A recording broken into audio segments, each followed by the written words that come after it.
regular order about making that decision? While we're on the topic of Donald Trump, let's just remind people who Republicans are lining up behind, Republican office holders. He just released a statement about the death of General Colin Powell, who died. We should say he was fighting cancer and Parkinson's, but his death was something of a surprise. He and his wife, Alma, although they were both vaccinated, tested positive for COVID, and Alma's okay. But Colin Powell regrettably died because he had these problems with underlying conditions and a compromised immune system. That said, here is what Donald Trump had to say about this decorated, trailblazing Vietnam War veteran and general. Quote, "Wonderful to see Colin Powell, who made big mistakes on Iraq and famously so-called weapons of mass destruction, be treated in death so beautifully by the fake news media. Hope that happens to me someday. He was a classic rhino, Republican in name only, if even that, always being the first to attack other Republicans. He made plenty of mistakes. But anyway, may he rest in peace."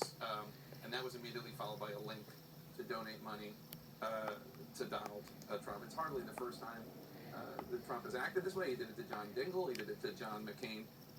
It's still shocking that Republicans are lined up behind us. It is still shocking, and at the end of the day, these statements over and over again, it all comes back to himself. He points to himself and the fake news media over and over again, and it is still equally shocking. And I guess we shouldn't really expect Republicans at this point to really criticize him over something like this. But Liz Cheney and I think a few others did come out, but I think we're not going to see top Republicans. Is it shocking though? Because I don't think anything about this is shocking. I mean, Shocking but not surprising. Yeah. That's what I I mean, Colin Powell is someone who dedicated his entire life to serving others.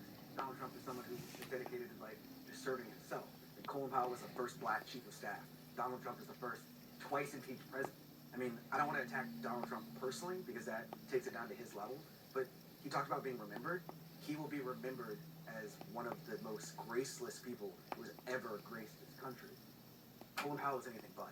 And it's actually a political gift for Democrats. Every time he does this, he reminds people who revolted from the Republican Party, the suburban, the educated, the women voters, who used to be so important to our coalition, who now have run very far away. And every time he does this, every time he invokes racial undertones of some of his statements, they go further and further away. So I'm sure, while Democrats are upset that he did this, it's also, and once again, another gift. It is a gift.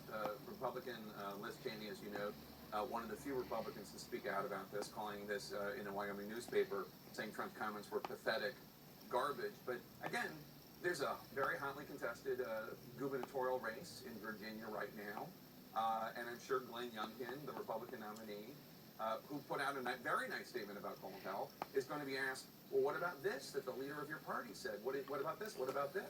Well, and two thoughts on this. So with respect to the Virginia governor race, Glenn Youngkin is already on record saying that he would he would support Donald Trump if he was the nominee in 2024. So I think that lets you know where Glenn Youngkin stands as it relates to Trump, and that's after the insurrection.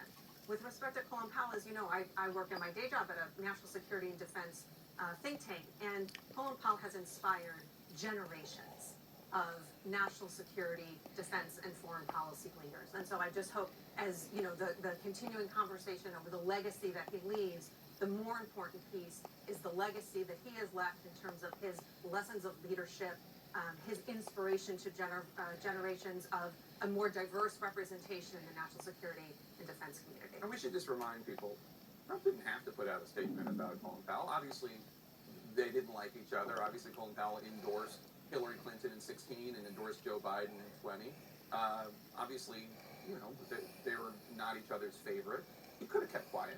He doesn't have a Twitter account anymore, but he still clearly likes to be part of the conversation, and he's going to keep putting out these statements. And as we mentioned, there's a reason why Terry McAuliffe in Virginia is continuing to tie his Republican opponent to Donald Trump. The more he keeps putting out these statements, the more perhaps beneficial that strategy could be. Do you think it actually works, though? Do you think the idea of trying to tie Glenn Youngkin, the Republican gubernatorial nominee in Virginia, to Donald Trump, do you think that works on suburban voters, or do people think it's not the same person? I do. I think it works in northern Virginia. I think, in southern Virginia, the Richmond area, I think it's a little more complicated. But, now Virginia has become basically northern Virginia. And so